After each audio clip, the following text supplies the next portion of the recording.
I still remember the look on his face when she walked away. He didn't cry.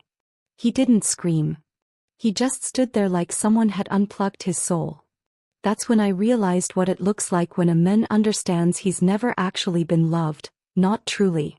I lived across from this guy, Marko, for about 2 years in Berlin. He was from Croatia. Probably the quietest neighbor I've ever had. Worked as a mechanic. Always polite. Always on time. Wore the same jacket every day. If you passed him on the street, you'd never think twice. But under all that calm, the guy carried something heavy. It started when I knocked on his door one night because my sink broke. He came over, fixed it without saying much. 10 minutes, done. After that, we started talking sometimes. Balcony chats, mostly about work or random stuff. Then one night, out of nowhere, he said, "I think I've been in love with the same woman for 20 years. I laughed because I thought he was joking. He wasn't. Her name was Anna. They met in high school back in Croatia. She was wild, funny, the type of girl everyone noticed. He was shy, quiet. But she liked him. He said she liked how he listened. They dated for a few years. Then he left for Germany to work. He told me he thought he'd go for a while, make money, and come back for her. But life doesn't wait for perfect timing. She moved on.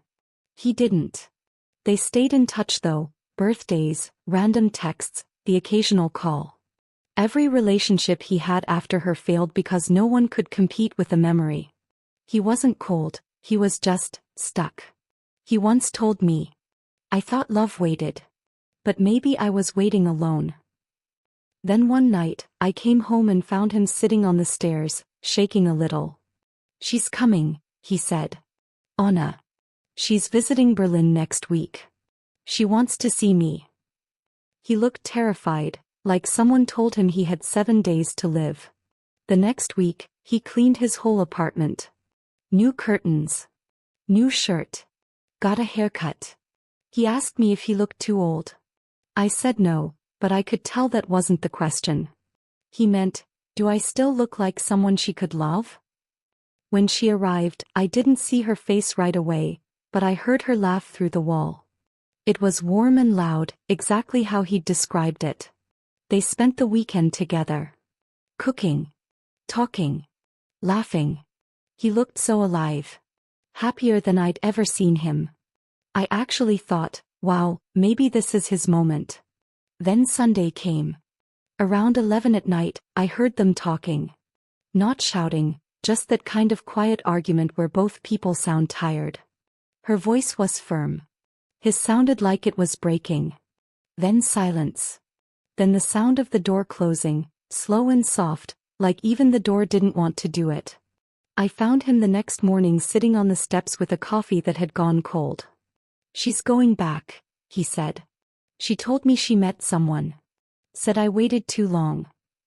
He gave a broken laugh. "She said she'll always love me, but she's tired now. Said I was safe, but not exciting. Said I should have fought for her before life got so heavy." Then he said something I'll never forget. "I thought love waited. Turns out, it doesn't. It just gets tired too." He moved out a few weeks later. Left me his plants and a small note under my door. It said, "Don't wait too long for anything real. It doesn't wait back." That was it.